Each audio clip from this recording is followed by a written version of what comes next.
We are nothing sacred. We are nothing sacred. We are nothing sacred. With Maxwell Silverhammer. We are nothing sacred. With cruise control. We are nothing sacred.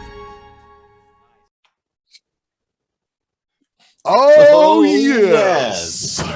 Once again, this is us, the Nothing Sacred Show. We got a good one tonight. Yes. A serious one, but we'll try to throw our humor in there as well. Of course. But, it's but anyways, this is the Nothing Sacred Show for what the hell's the date tomorrow? The 18th. 18th of October, 2021. Who knows what date it is? It's the middle of the apocalypse. Hope you're all enjoying it. I am Cruise Control. And I'm Maxwell Silverhammer. And with us, we have Kate and Jennifer from Heart2HeartLV.org. Hey, guys, what's happening? Hey, good evening. How you guys doing? Good. Doing great. Thank you very much for joining us in our little hole in the wall, like we say. Brett, why don't you go ahead and give a little background on well, this, actually, I'd like them to give a little background on what they do. Well, tell us, what is Heart2HeartLV.org? Oh, see, yeah, actually, Heart2HeartLV.org. We are we like to consider ourselves a third place for individuals, families, and providers in the recovery community. We're a nonprofit organization. We provide peer support, family support, and therapeutic art programs for individuals seeking and pursuing long-term recovery. So what do you mean by you? Because I saw that on the Facebook page as well. The third place. You make it a point to mention the third place to go for this kind of stuff. Is that like a specifically reason why? Like, is there a first? Right. Oh, I'm sorry. Go ahead. No, you got it. No, yes, third place, because I want to be a place for us, by us, essentially, right? Where once people that are in recovery we are a lot of volunteer-based. We have a lot of volunteer-based services currently, and we'll be growing into professional peer recovery support specialist services. So it's lived experience, people with lived experience with substance abuse and the recovery from substance abuse and its effects. But I say third place because third place is coined as a in, I guess, sociology field, meaning a place where people come together to build relationships, share ideas, and have a good time. Okay. Right. Nice. So Starbucks would be a third place for a person that wasn't dealing with any substance abuse or recovery issues, right? Workplace and home. We're like work, home, and Starbucks. Gotcha. Right. Gotcha. So like a really neutral place where you don't have to think about those things. So probably a good way of saying that you should go through your services after you make sure, in a way, you're taking care of your home and your work. Or we can help you take care of your home and your work, right? We can help you to achieve some sustainability there too. So that's a thing. Well, I'd like to hear how you guys, because you obviously both have a passion for it. What's your story? What led you from point A to point Z here? I want to hear both your stories. Okay. Well, I'm going to just share just a minute. Like, for myself, I'm a person in long-term recovery, a little over 19 years. And I was invited to the recovery process through Child Protective Services when my daughter was around 5 or 6. And I got sober and started my recovery in California, in Santa Clara County. And the system there was designed well enough to afford me 11 service providers with a variety of case obligations and different things that I had to do in order to be eligible for reunification with my daughter. So when I moved out here in 2007, I worked in healthcare.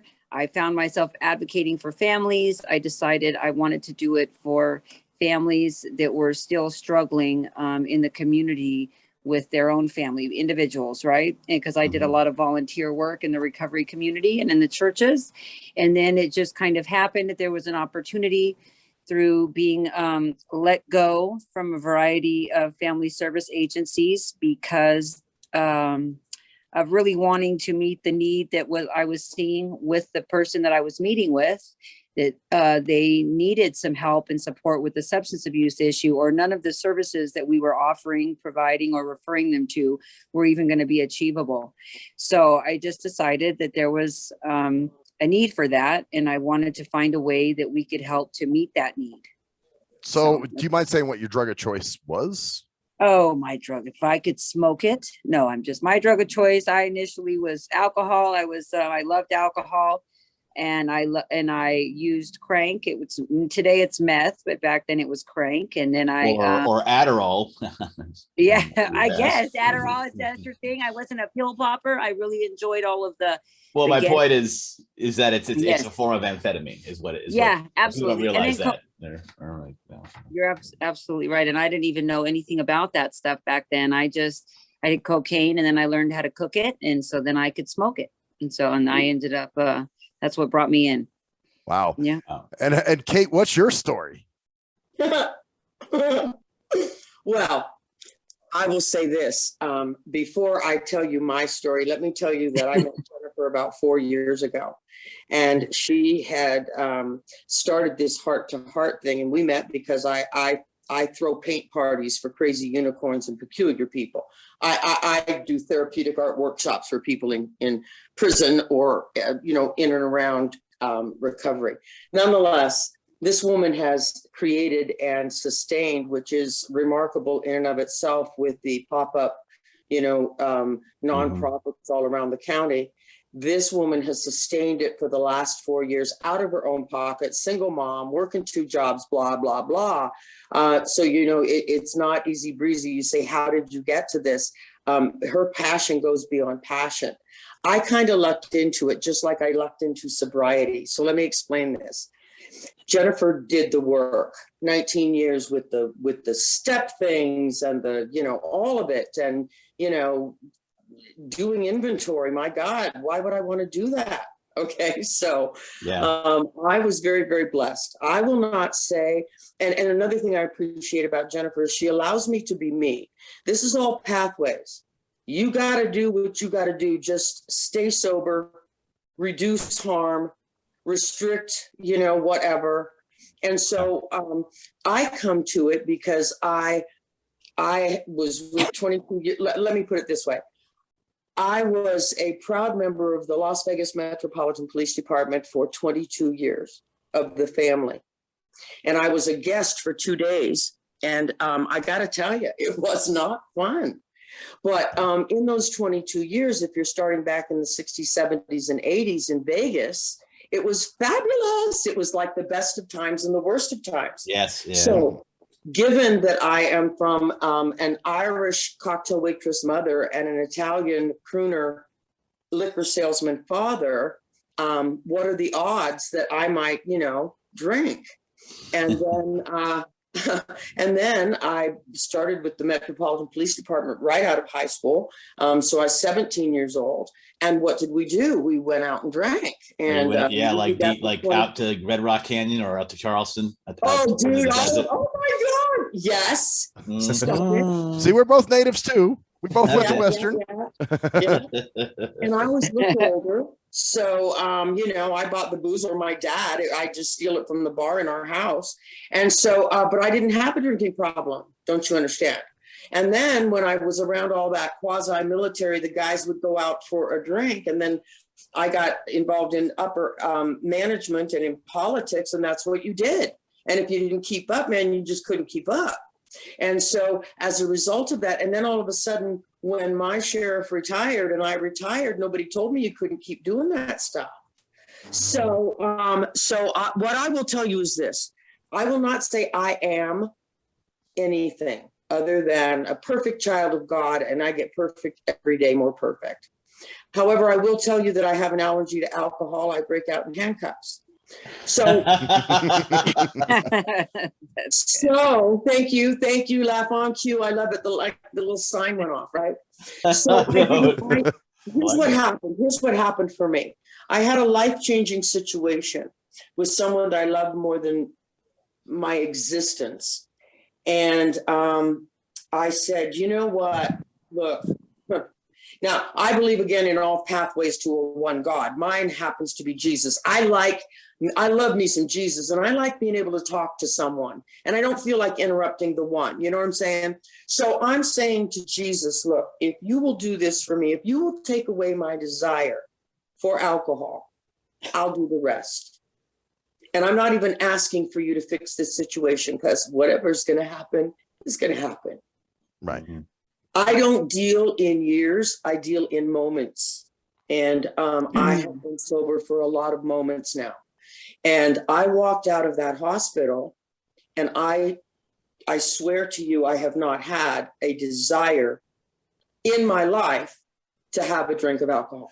Let me ask you this. Can you be like, I have a family member that's no longer an alcoholic. And what's amazing to me is he can be around it and be totally cool with it. You know, if other people are drinking, he's chilling. He's just like, oh, okay, yeah, beer. I think a lot of it has to do with internal lows. Like when you get to a point where you're like internally going, what the hell am I doing? It really doesn't matter what anybody else is doing at that point. In some ways, like, that's true. If that makes sense. Like some people are so repulsed by it that they just like, I don't care what you do. I'm just not even gonna, you know. Right. Well, Go let me put ahead. it to you this way. Let me put it to you this way. If I had an allergy to shrimp and my tongue would swell up every time I touched it, do you really think I'd care if somebody next to me was eating shrimp? Exactly. Yeah. Okay. Exactly. Okay. If you feel so bad from something, or you know how low it makes you feel, at a certain point, you're not going to give a shit what anybody else is doing. Here's the thing, though. I made a commitment. And that's all I was asking for, was just a little bit of help along the way. Because what I knew was if I did not stop, then I would not be able to handle the situation that was in front of me. And I knew I wanted to handle that situation. So look, Jennifer will tell you, and she's the best at it. It's all pathways. And, you know, we're all about non-judgment. You know, you want to judge us, Jennifer and I. Jennifer says, go ahead, Jennifer, say it. We're not what? Everyone's cup of tea. And some days I think we're not anyone's cup of tea, maybe, right?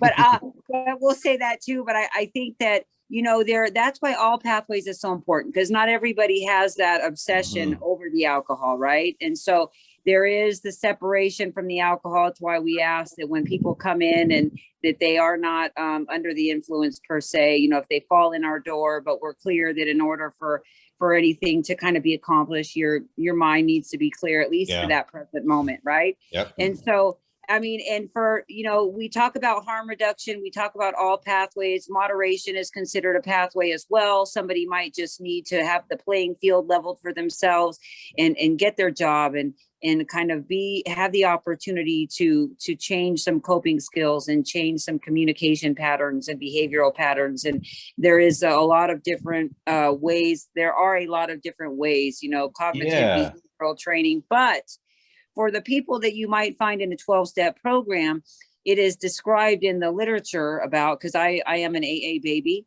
you know, although I've done a lot of drugs in a lot of other ways. But I do believe that there are those of us that suffer from that mental obsession, you know, and so sometimes people, you know, there's a part in that book that we'll talk about, you know, you can't even bring with sufficient force to your conscious thought the memory of the pain and suffering that either you suffered from, caused, or inflicted upon others at one point in time when you were doing all of those things associated with drinking and using, right? So there's not always logic that's employed, but I will say that for myself, I don't have like a problem being around people that are drinking. Most of my family and my friends that I grew up with, I am with them quite often and a lot of the time for family events. And there is always an open bar that someone's paying for. And there's a special 10:30 liquor run and there's a 10 a.m. liquor run. They open Modelo's like it's orange juice, you know, and I am not affected because I'm just to the point where I'm clear and I am so engrossed in my life with the balance. I just don't think about that. So it looks like it seems like your philosophy, and please correct me if I'm wrong, but your philosophy is almost like whatever works for you specifically as an individual works for you. Like, because I think a lot of the problem with, especially like in the 80s, was all either 12-step or nothing. You know, it was AA or nothing, and you're either in it or you're an alcoholic for life. And, you know, because I know people dude, could you imagine me in those rooms? That's exactly what happened. But can you even imagine, like, if I've been doing something my entire life, the thought of not ever being able to do it indefinitely for any other moment or day in front of me is absolutely overwhelming, and I am a no-go. So for us, for you, it worked for you, I guess is what I'm saying. Like 12-step worked for you, and that's great. But if it doesn't, there are other ways of going about it. Right. Absolutely. We want people to be able to say, look, you want to come here to like regroup, restore your life, recover. And if your thing is you can go on and you can drink socially like a gentleman or a lady, that's hats off to you. If you want to smoke a little weed so you're not slamming heroin and tying off at 11 o'clock at night and then again at 7 in the morning, like that's fine. You know, harm reduction started out with free taxi cabs on New Year's Eve in the 80s because they knew they could not stop people from drinking, right? Yeah. So that is, and people don't want to talk about that. That was like the beginning stages of the idea of harm reduction. We just want to make sure you don't kill anyone on the way home, right? Wow. Right. Besides yourself. Go ahead, Kate. Go ahead, Kate. I just wanted to say that, you know, we talk a lot about recovery and so forth, but I believe if anyone is an example of any two people who are an example of living in recovery versus being in recovery, you know, it would be me and Jen, because it's not a fucking, I mean, everybody makes it sound like it's a death sentence. So you don't drink, so you don't use a drug. Get on with life. It's messy. Puppies are going to die. We know this. But what we do at Heart to Heart, I think different from anyone else, is that we're very structured with it. We know, and here's what I'm going to hand off the baton. We know what we know. It's all in the family. It all starts in the family. I think I had to leave it to Beaver home. But as I look back and I hear my Italian dad yelling and my mom wondering where her martini is because she walked through the door, I realized it was just a little, just so. Yes. But we still went to Disneyland and we still went to picnics. You know what I'm saying? So let me start by saying there are 3 specific programs within Heart to Heart that we do as providers, and I would love for Jennifer to tell you specifically about our It's All in the Family program, because I believe that's where it starts. You can't do, and in fact, who's the guy, the ball player that just came out and said it's like 1 degree of addiction and just check your family and you'll find it. I can't remember his name, but he's with he's either with the Raiders or the Knights. I'm not sure. I'll find him. Anyway, so Jen, please do talk about the family support program. Well, the family support, when we started one of my primary goals was to have some family support in there. And when I worked in a treatment center in 2004, there was a program used by that center in California that was called Celebrating Families, and me trying to pursue doing something like that. The cost was astronomical for at that time, and it still is, but still wanting to create a family environment, right? Because the family needs to recover too from the effect caused on them from the person that's identified as either alcoholic addict or just addicted, right? So when they came out with the CRAFT curriculum, it's community reinforcement and family training. So we created a family program that invites the families in, the family as well as the identified person, and we have dinner, right? Just have a meal around the table with everyone, because everyone acts a little bit nicer when company's around or when there's other people, not just the family. Takes the edge off. No one's put on the spot. No one's forced to have to be nice or anything like that. Are these clean dinners, or are they actually involving anything that people want to drink? Or is it, that's a good question. Is there wine served there? Yeah. No wine, no alcohol. Gotcha. But we provide the meal, and the reason is because this program is about 12 weeks of empirically based curriculum, right? 90 minutes each time, and it's the book that's called "Is How to Get Your Loved Ones Sober Without nagging, shaming, or pleading. So the underlying tenets of that program and the curriculum really feel a lot like Al-Anon, but there's a lot of stigma attached to that, and who wants to commit to that for the rest of their life, right? We do offer information about that should people seek outside support. Because some people might need that for the rest of their life. Right. Yeah, absolutely. So we create the environment, and then once we have the meal, we split off into the groups. We have the identified individuals in one group, and we do an activity or in some type of discovery, awareness, and empowerment activity with them. And then I do the curriculum with the family members. Nice. And so that's kind of how we do. So we intend to be able to offer that we are starting out with Mission High School here, and we want to work with them in the Clark County School District. It must be interesting to get families together. Yes. Because it must be very hard for some, because usually it's like, oh, it's an intervention and we're getting, we're gonna help dad get off the sauce. Help dad get off the sauce, but then all of a sudden you realize, wait a second, I've been helping dad stay on the sauce for the last 15 years. Oh, yeah. This isn't about me. This is about the person there who's got the problem. We're just the family helping this person. But then when you go deep, that's got to be interesting sometimes when they realize that they've been contributing to it the whole time. And you're so right, because what happens is now once let's say that identified person starts to recover and flourish, and now the other behaviors that are underlying in the family are then in the spotlight, and nobody wants to see that.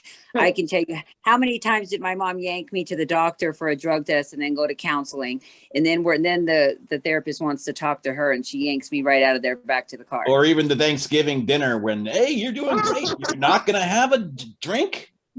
Yeah. Oh, yes, that. Yeah, we'd rather have you drink, because it's much better having you be the sheep. But my thing is, you're doing so well. You could have at least. Well, you know what, and that's the thing with I was saying about I used to be heavier and I lost a bunch of weight, and now people are always trying to throw shit at me.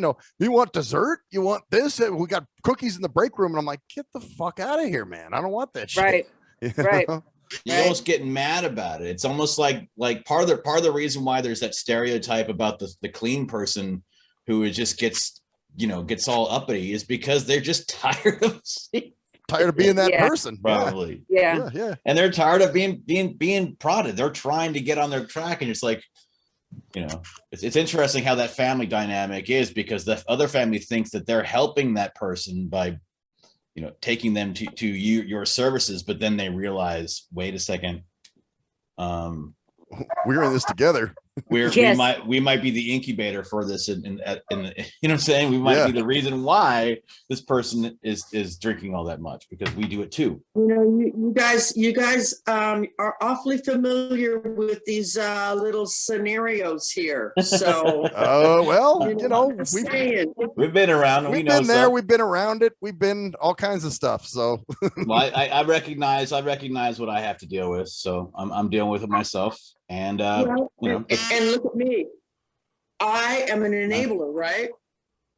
And so the first thing that I want to do is, and this is years ago, but I can't. My dad was a yeller, and so I stuck on I can't do anger. I walk away. I hide in a closet. I do whatever, and then I want to fix things. It's one of those things. So look, what you said earlier is so true. We're all recovering from something. And so I love it when people start to judge. I say, bring it. And let me ask you, while you do, are you spending a little bit longer in the bathroom with Candy Crush than you need to be? Mm-hmm. So, or just candy that you need to be. That's true. Food is the most underrepresented addiction in this. Yes. It's awful. Certain people just can't. They're desperate to not be addicted to food, and they can't. They can't do it. Yeah, well, because it's so so prevalent, and I know multiple people that are just like, I know, but I can't help it, and it's like it's the same thing. It's just as bad for you. Sugar is just as bad for you in so many ways. Yeah. But I'm going off the rails a little bit. But the point is, it's the same dopamine reaction, I guess, is what it is. The yes, same. You're spot on. We're masters of substitutes, right? Yeah. I mean, we get rid of one, we reach for something else. Just not reaching is I think it's probably one of the most difficult challenges for people. Can I manage myself without reaching, for something to soothe? Right. You're absolutely right. Like one common thing is if you drink a lot of alcohol and stop drinking, you start drinking a shit ton of coffee or caffeine. Yes. You ever heard that? That's a very common thing that I've heard. Oh, I'm not drinking, and like you're drinking like I've been drinking Starbucks. Well, that's like, and that's funny because the you know. family member I was talking about earlier drinks the fuck out of coffee. Mm-hmm. So yes, well, I think a lot of that is because the initial stages of being buzzed are not a sedative state; they are an up state. Yes. They are that, ooh, I'm buzzed. I feel good. Let's go do stuff. And that's the same thing with caffeine. And so you're kind of like throwing that at it to kind of get that same initial buzz. Yeah. Right. That makes sense. Just kind of get back there where you were at one time. Because like I said, you're like the person you said that was using alcohol a lot. They just pound caffeine all the time, right? Yeah. Fuck yeah. Right. They're like coffee all the time. Kate, I wanted you to talk about the paint programs you do, the uncuff yourself thing. Okay, so Jennifer is the serious and I'm the fun. And I like it that way. I really like it that way because, I do need to clear something up. And thanks so much for asking, Max, but I want to clear this up. I have read the big book. I think it is a Bible for life. If anyone were to take on those 12 steps and then say that serenity prayer, God, give me what is it, Jen? Give me the serenity to accept the people I cannot, right. Give me the serenity to accept the people I cannot change, the courage to change the one I can, and the wisdom to know it is me. I don't like some of the people in those rooms. They think they're all that. Can I tell you? It's like the people who quit smoking and they look at you and they say, oh, right. My mom was a smoker forever. And the shame she lived with was just wrong. But she didn't care, but nonetheless. And so what I want to say is that big book, if it tells you to, first of all, admit you are powerless over any of the shit that's going on in your life. If you talk about making amends, shouldn't you? If you talk about taking an inventory, shouldn't you? If it talks about making sure that you put yourself in a position of no harm, should you not? And so it is a fabulous book and it's a great story and they have an incredible integrity, but that's not all that everything is. And so what I do with Heart to Heart, so as a service provider, we have our peer-to-peer program where we will sit down with anyone. Jennifer has a great, we're not going to drag you off that bar stool, but man, you get in here and we will be your biggest cheerleader. We'll hang with you. And so there's that peer aspect. And then there's the family aspect where we deal with the parents and the kids. Who knows which one of them has the addiction, but I can promise you this, the kid didn't get there by themselves. And so, and then what we do is we bring in the lighter side of it, because what we know is this. They have to change the way they think. They must change the way they entertain themselves.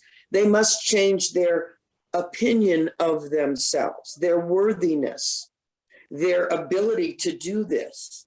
And so it can't be all meetings and sessions and people in your head. It can't.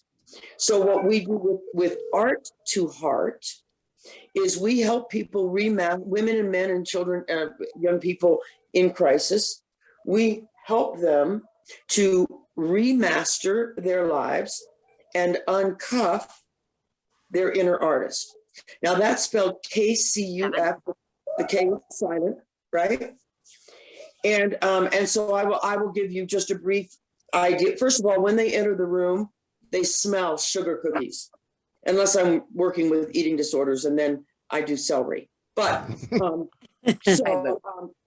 they smell sugar cookies. Imagine 30 guys in a lockdown residential home smelling sugar cookies. And then they come in and they hear Pink playing Let's Get This Party Started, or CeeLo Green singing I Think You're Crazy, now that you know how I feel about you, right? And then I always tell them I love to be in a room full of men that can't leave me. So, but what we do is class starts like this. I like that. Every class. Threw that in. Oh, Threw that in. That was good. okay, and then guess what else? All the canvases are different sizes. You know why? Oh God, stop. I can't because Go. size doesn't Go. matter. Because size, Size does not say it, matter. say Size does not matter. If you've got a big wall, get a big canvas. If you've got a small wall, get a fucking small canvas. Hello. Anyway, Right. so each class starts this way, and it says, in order to create a masterpiece, you must have an intention, whether it's a canvas or your day. What are you going to do with that day, with that canvas? And the second thing you've got to do is you've got to be present. Because if your mind is all over the place, if you're somewhere yesterday or somewhere tomorrow, first of all, mind blown, nothing ever happened yesterday. Get comfortable with that. Nothing will ever happen in the future. When it happens, it's happening now. So get very comfortable with now. Here's what I promise you. You will be present with me for 2 hours. You won't be missing your kids. You won't be worried about your rent. You won't be worried about getting out of jail free. You're going to be with me, and that's a gift. The third thing is there are 3 colors that make up 10 million different colors. Now, somebody was thinking, right? So if you can wrap your head around that, an example, if you cut your finger, you go, oh, I cut my finger, you wipe it off, you put a Band-Aid on, and you go on your way. But there's 10,000 little guys in there going, oh, they cut their finger! And they run in there and they fix it and they make it a scab and then it goes away and you did nothing. You don't even thank them. Don't even think about it. You don't even say thank you, right? So Right. 10 million colors from 3 colors. So Yep, the primary attention. colors. I assume, of course, you're talking about blue, red, and yellow, right? That is correct. Yeah. Thank And you. everything comes from those 3 colors. Every color comes from Every color. And white is not a color.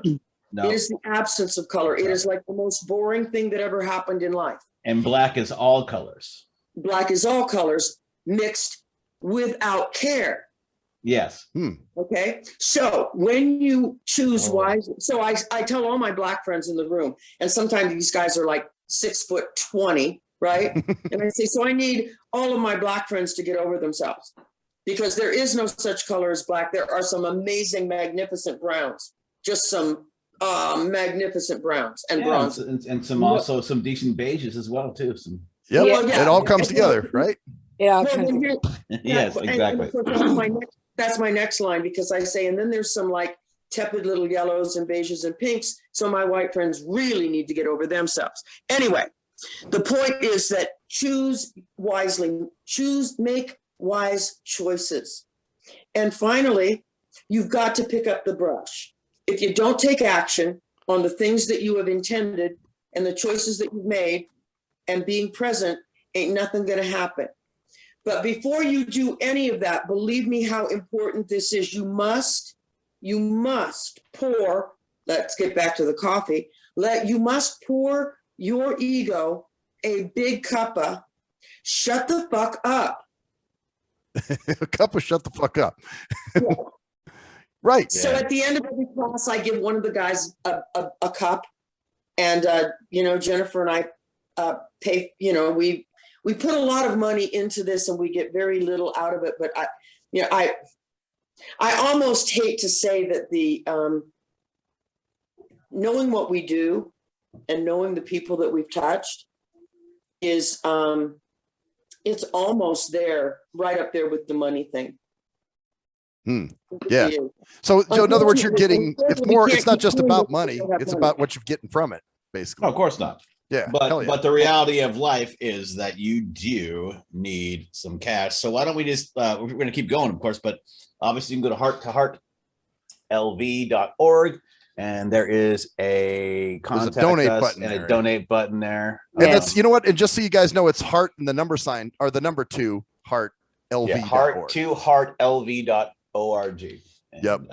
Right there. We support, we recover.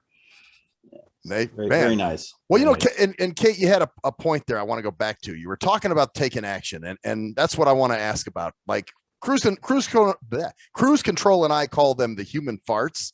The ones that just they're just kind of like, yeah, they talk about getting better and bettering themselves, but they never do. There's nothing. So what do you do? What's your reaction to those people? Oh, I just love them and let them go, because there's too many people that are ready. Look, I have no control over that. I have no control over that.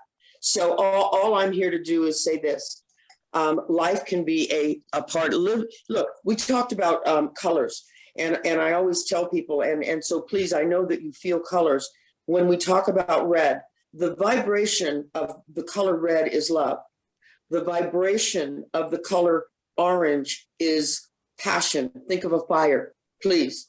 If you, the color of yellow vibrates joy. If you stand in the sun, you cannot feel anything but joy unless you're in the middle of the Sahara Desert for your third week in a row. And then you have green, which is abundance and healing. If you look at nature around you, there's grass. She said grass. You love grass. You love grass. There are trees, there's constant rebirth and rebirth and rebirth. And it's in multitudes. And then if you look at blue is the color of peace. Go to nature again. Look at the as high as the sky and as deep as the sea. That's peace. That is an inner peace that we all seek. And then you have purple, which is gratitude. Purple mountains, majesty. I used to use wine, but I can't anymore. So we'll figure out something else. But you're grateful, right? Great. And then lavender. Lavender is the spray in the ocean. Lavender is the color of air. And lavender is the color and the energy of forgiveness. So somebody said it, I believed it. But once I was able to actually put it to nature, red is the only color that we all share. It's the color of our blood. So it can't be anything other than love. It is the heart to heart. And so, yeah, I love it. And just the ability to be able to do this on a regular basis and to reach people. I have had to turn off certain feelings that I had because it would not serve me and the people that I want to reach. How about you, Jen? Have you found yourself? I think that over the years, like, we get a little experience and we have a little disappointment because we want this better opportunity for so many people, right? But we learn through that too. So what I kind of try to think of myself is a seed planter, right? So, I mean, we just do the work that's in front of us with whoever's in front of us. And I'm right there with Kate. Like, I can't force this on you. I can't do it for you. We talk about some of the language we use through the peer program is we call it an action plan, because it's not a care plan. We don't do it for you. It's not a treatment plan. We don't provide that for you. It's person driven, person centered, self-determination, self-efficacy, all of these things. Yeah, but of course, and it has to be like, you have to want this. This is not for the people that need it or that think they deserve it. It's for the people. The desire has to be there. The urgency has to be there. Yeah. People have to see the value in what is available in front of them to want to participate. And it's not for me it's just for me to try to be an example. And so we say we're not everyone's cup of tea, because for the one thing's like, if you don't want this, fuck it. You know what I mean? Somebody else will. And if you don't want to help us, like, if you don't want to help us provide for it, fuck that too. You know what I mean? We gotta go on somewhere else. Yeah.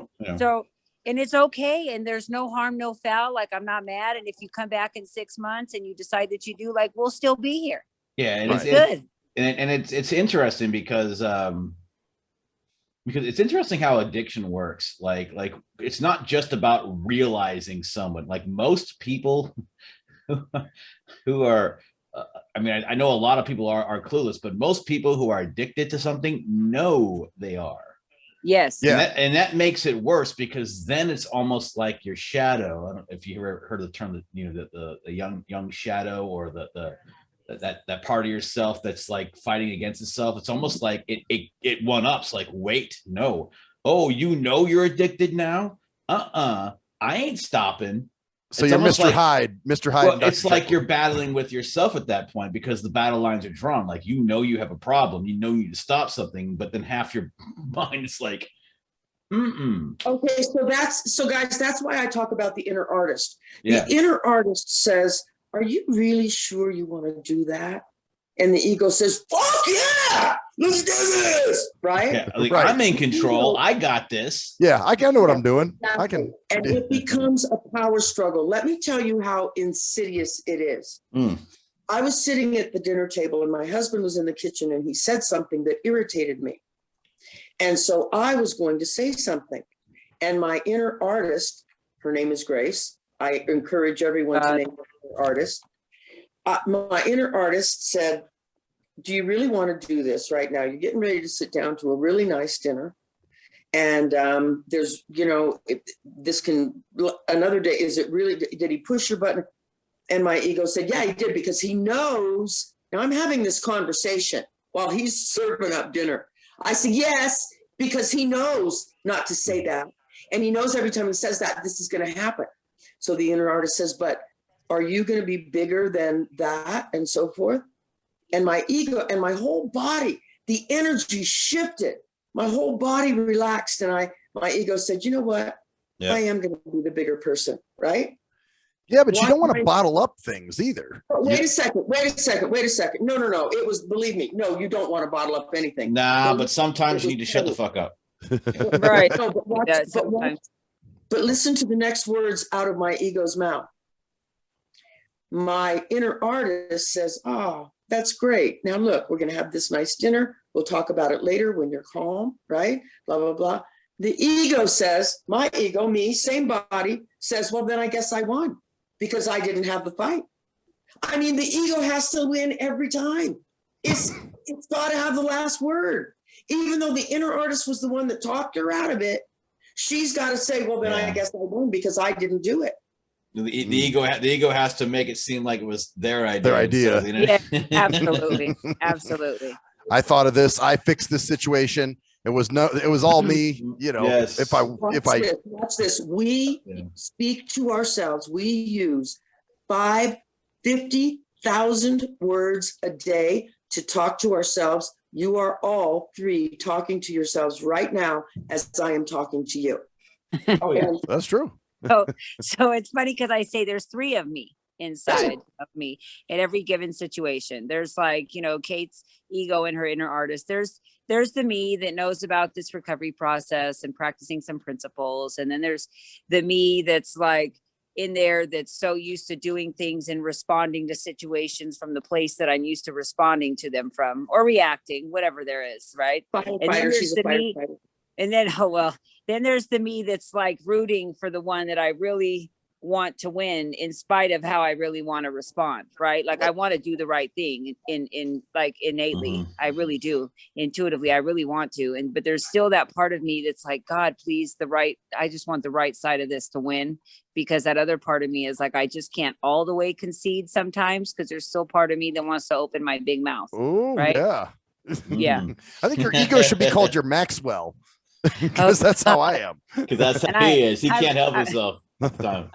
I'm rooting for the right side, but I just can't do it by myself sometimes. So we've got the website, obviously, everything, along with, it looks like it says we recover, we support, and what's the third one?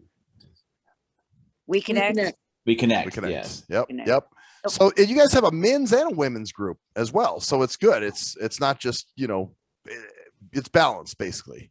So yes. There's things that men deal with in recovery, where other things that women deal with in recovery. Yes. Yeah. Do you guys see a huge difference in the different, or is it kind of like the same underlying stuff for both men and women? I think it's the same. I think maybe we can talk about, money, work. We can talk about kids. We have different priorities. Yeah, obviously. Right. Absolutely. Right. And the same, but we're not subject to the same conventional, traditional pressures and feelings, right? Stereotypically or traditionally, the women, I was just having this conversation today about, this fear of economic insecurity or fear of not having money or whatever that is. Like I'm a single mom and I my kids are 25 and 17, and sure, I don't have to go buy diapers all the time, but I have different things that I want to be able to support my kids in financially, but I just go, you know, I'm not worried about what society thinks of me if I'm not providing as much as I think I should, or Yeah, consistently or continuously as I think I should. Men, I think, are typically, we haven't all, even though it's most homes are 2 income earners, if there are 2 adults, you know, then, or 2 providers, they're typically more often than not now, but we haven't all the way, I say, evolved our self-perception to be able to accept that, right? Is sometimes it's going to be different. So I think men have it hard. Women have it hard if they're left with the kids, and all we of we all have it hard. I mean, there's no Right, question. If you got 2 halves of a population, you know, yeah, that are Everybody picks up a piece of burden somewhere. Yeah, we all Somewhere, got different. Yeah, and so yeah, it's just interesting. It's an interesting aspect of addiction in that way. Well, Yeah. you know what? Why I say bring it, and I always tease everyone. You want to judge me? If you've ever listened, I want you guys to play a song by I can't think of the name. I'll send it to you, Max. Okay. It's Secrets. The name of the song is Secrets, and it's hilarious. Nonetheless, when I was working with Metro, I became very close friends with Jerry Lewis because he did the telethon here a lot. And we were talking about, at the time, you know, back in the day, there was Red Skelton and all these guys who would be drunks on television, and it was funny, right? Right. Mhm. And, they would play the drunk, and I Yeah, said, Dean Martin would be another. all of them, yeah. And I said, why isn't it funny that women are drunks? And he got very serious, and he said, oh, you know, I mean, there is such a stigma about women who are, you know, I have a book club. I'm going to digress for just a second. I have a book club for teens, and we call it the Strip Club. And it's in conjunction with Alternative Peer Group. Jennifer and I work with them on our family program. And there's this whole thing about they call themselves a tribe, and there's this whole thing about identities. And back in the day, the Indians, the men used to go out and hunt and gather, and the women used to stay home and take care of the families. And that's the way it was. And everyone had a role, and everyone felt great about who they were because they did what they needed to do. They knew at the end of the day they had done their deal, right? They knew their puzzle piece in the program and how it related to everyone else's, and so they felt they obviously knew that they were contributing because they knew exactly how they were doing it. And they could see it. Yeah. They could see it. And when after the men were finished hunting, they could not enter the village until they had sat outside and leveled their waters. And so getting back to the men and the women and so forth, everybody's got a different perspective. You know, why aren't you out taking care of your family as a man? And then the woman is, you know, as mothers, especially, oh my God, how could you put your children through that?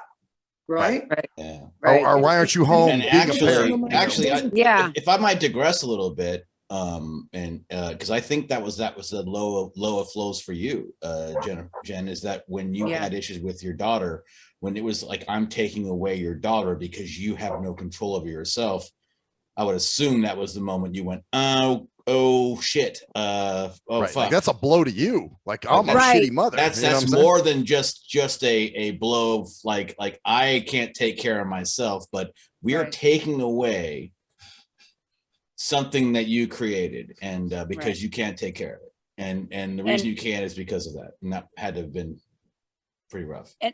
And I think that sometimes, you know, knowing, like, as a mother, the only thing that I could reach to that required my attention and my presence, probably the only thing, if the love for my daughter was going to be enough, like, then I could have stayed sober, right? Or I could have not allowed my life to plummet to the depths that it did, right? Or the unmanageability or whatever. But clearly it's not enough. And then it's about yourself. Yeah. Right. So once we have that one thing removed, then the trap door was open for me, because I had no ground, right?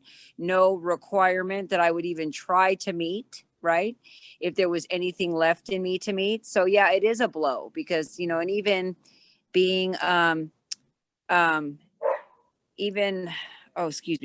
even coming to terms with that was hard. How could I take care of my daughter if I couldn't take care of myself, right? Yeah, yeah. Exactly. Yeah, It's and tough. here's another exciting thing about what we do. First of all, my kids, their stories are the very most fun they have to tell about me if I was drinking. And so so the first few years that I was sober, they would tell these stories and it would be funny and we'd all laugh. And then one day I looked at them and I said, that's not who I am. I don't want to hear those stories anymore. I'm well aware of them. And from that day on, the respect and the love for me and I mean, these guys think I'm amazing. Jennifer's daughter, Joycey, works with me. She's my artist assistant. And at the end, and first of all, even when they write me notes, thank you. It's always thank you, Kate and Joycey. You bring smiles to our faces. We love you, and so forth. And so I'll say to everyone, anyone in here afraid of you losing your kids? And you know, half the room. Yeah, they all go shit, you know. Right? And I'll say Joycey, and she'll go, "Oh my God, I love my mother." And but she says it with so much love, right? My mommy, she calls her mommy still. What is that? What is that? Anyway, so so and my kids today. So we give hope. We are examples of how incredibly freaking cool. Jennifer says we're not everyone's cup of tea, but we drink coffee. So, and the whole point of it is that there is so much love inside of our bodies. We radiate it. Our kids love us. We love them. We extend that love to everybody else. And so, you know, sometimes we worry that somebody's going to take one of our programs, but you know what? There ain't no other Jennifer and there ain't no other Kate. Go back real quick, Kate. You were talking about your book club, and you call it the Strip Club. The Strip actually is an acronym for something. Can you lay that out? Yes. Okay. Oh well, these guys, you know, we're doing everything to get out of this book club, right? And so I said, guys, let's have some ownership here. So it's got to have a name. What's the name of your strip club? And this one who has turned out to be one of the three that comes regularly said, well, I'd come if it was the strip club. And I said, okay, you're on. And they all looked at me. I said, now you go out and you bring 3 more people to the strip club next month or next week. So I sat down and I created the acronym Seeking Truth and Recovery in Print. So, that's awesome. The strip club. I say, where does the tribe go to uncover the naked truth about recovery? We go to the strip club. And then they kept calling themselves the tribe, right? I said, tribe's got to have a name. Well, my dad, 100 years ago, you talk about dad jokes. He told this joke ad infinitum, and I never forgot it because he told it ad infinitum. So I said, okay, guys, I've named you the Fagawi tribe. Now I went from 1 or 2 to now I've got 5 solid. Now I have 11 solid kids that actually come to this book club, and we're reading Unfuck Yourself by John Gary Bishop. It's amazing. And so anyway, so we're actually listening to it. So the point, and I invite you, Maxwell, to come on Thursday. I'll send you the information. Yeah, do because I'd like to make a strip club at some point. It'd be the best strip club you've ever been to. Okay, but again, you're okay. Never mind. You know what? Strip clubs suck for me. I'll just throw that out there because obviously you got to be able to see this shit. And Right. but in your strip, you'll Anyway, probably be the so- coolest so- strip club. I'll probably enjoy your strip club more so than any of the other ones I've been to. I Right? hope so. Yeah, Anyway, but anyway, so narrative. what we say is with this tribe, I named them the Fagawis. And they were so happy, and they're walking around saying, we're the Fagawis, we're the Fagawis, that's so cool. I said, guys, ladies, do you know why? Well, no.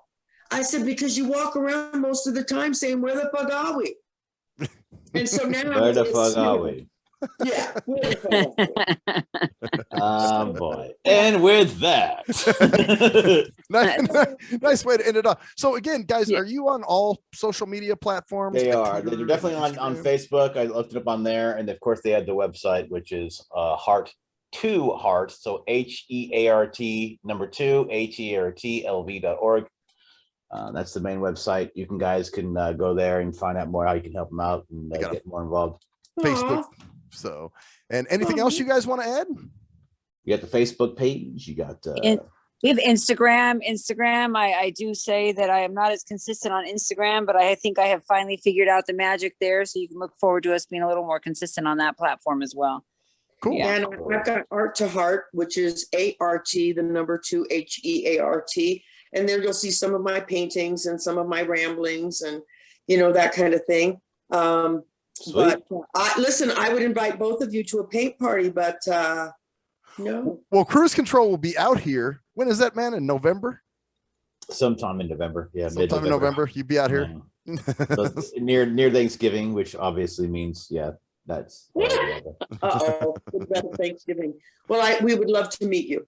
Go. Yeah. So thank you very much, guys. It's really interesting because I think I think everyone in some way has to deal with some kind of addiction. I think people just don't realize that they are. I think everyone thinks like the more obvious ones are like alcohol or food or fentanyl or whatever the hell it is. That's that crazy shit going on, whatever it is, or crank / Adderall, which is I'm sorry. I could go into a whole rant about kids getting drugs because of ADHD and then being like, I need to take this for the rest of anyway. Building drug addicts. The medical field does that too, man. So thank you very much for you guys doing this out of your own your own time. And if you want to donate, you can definitely do so at the Heart to Heart website, of course, right? Yes, absolutely. Thank you. Wow, that'd be crazy. Appreciated, guys. And thank you for your platform. I had taken the time to listen to some of your previous podcasts, and Jennifer and I decided to do this anyway. That's what. Oh, so were you scared? Well, no, we have probably have different political views, but it doesn't matter when it comes to people's mental health and the way they can help. No, absolutely. That's well said. Yeah. So that's the heart, where the heart in me recognizes the heart in you. Nice. Absolutely. Right. Because it's just because we're all this trying to deal with this shit as best we can. Yep. It's called reality. And sometimes it isn't very pleasant. Actually, most times it isn't very pleasant. And that's why people go toward addictions. Yep. Because they want to make every moment pleasant. Yep. We always got to have her happy. So on that note, I'm Maxwell Silverhammer. And I am Cruise Control. And that's the story there, bitches. See ya.